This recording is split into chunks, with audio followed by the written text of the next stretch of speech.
Hello प्रिय विद्यार्थियों, आज हम कक्षा 10th के विज्ञान विषय में chapter first food and human health भोजन एवं मानव स्वास्थ्य में टॉपिक भोजन पर विस्तार से अध्ययन करेंगे। भोजन या पोषण।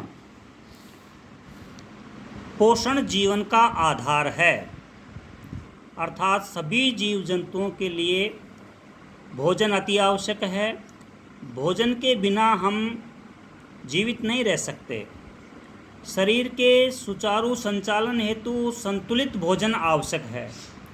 जितने भी कार्य करते हैं वो भोजन के द्वारा ही करते हैं, क्योंकि भोजन करने से हमें ऊर्जा प्राप्त होती है और उस ऊर्जा से ही हम कार्य कर पाते हैं। इसलिए किसी भी कार्य को करने के लिए भोजन अति आवश्यक है। अच्छे स्वास्थ्य के लिए संतुलित आहार लेने की जरूरत है।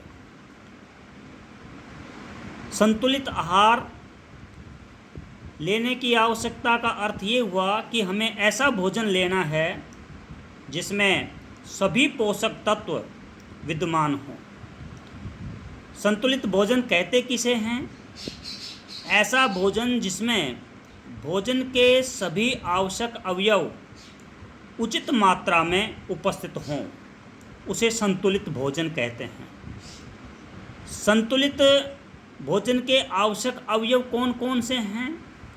उसमें जैसे प्रोटीन, कार्बोहाइड्रेट, विटामिन, खनिज लवण, ये सभी अवयव पाए जाते हैं। इन अवयवों की यदि कमी हो जाती है, भोजन में इनका अभाव हो जाता है, तो शरीर में रोग उत्पन्न हो जाते हैं। उस अवयव की कमी से संबंधित शरीर में विकार उत्पन्न हो जाते हैं, दोष आ जाते हैं। अतः हमें संतुलित भोजन ही करना चाहिए। संतुलित भोजन शरीर को मजबूत बनाता है, रोगों से लड़ने के लिए रोग प्रतिरोधक क्षमता को बढ़ाता है,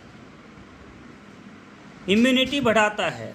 इतना ही नहीं, ये हमारे दिमाग को तेज और स्वस्थ बनाता है। अर्थात संतुलित भोजन करने से मन मस्तिष्क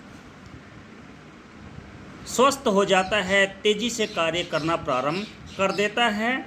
इसलिए हमें संतुलित भोजन ही करना चाहिए। इन अवयवों की मात्रा उचित होनी चाहिए। ये नहीं कि अत्यधिक मात्रा ही लेनी आवश्यक है। इनकी अति अल्प मात्रा ही पर्याप्त होती है।